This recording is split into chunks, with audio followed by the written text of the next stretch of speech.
Hey tech enthusiasts, ever faced a faulty mechanical switch on your beloved PCB? Don't worry, today we're diving into a step-by-step guide to replace it. We'll show you exactly how to bring your electronics back to life with precision and ease. This tutorial is perfect for DIY hobbyists and anyone looking to master the art of electronics repair.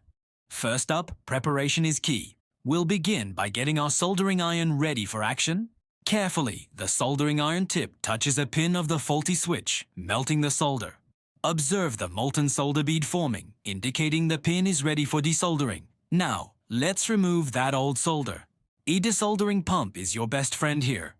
With a quick action, the pump efficiently removes the old tin from the PCB pad. Repeat this process for all pins of the faulty switch, ensuring each pad is clean. With the solder gone, it's time to carefully remove the faulty switch. You'll see the empty pads on the circuit board, ready for the new component.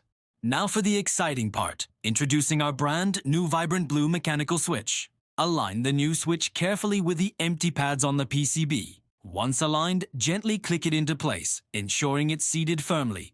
With the new switch in place, it's time to secure it permanently with fresh solder. Apply a small amount of fresh solder to each pin, creating a strong, reliable connection.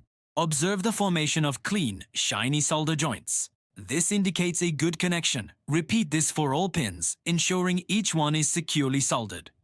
With all pins soldered, the repair is almost complete. Let's give it a quick test. The new blue mechanical switch is clicked several times, demonstrating its perfect functionality.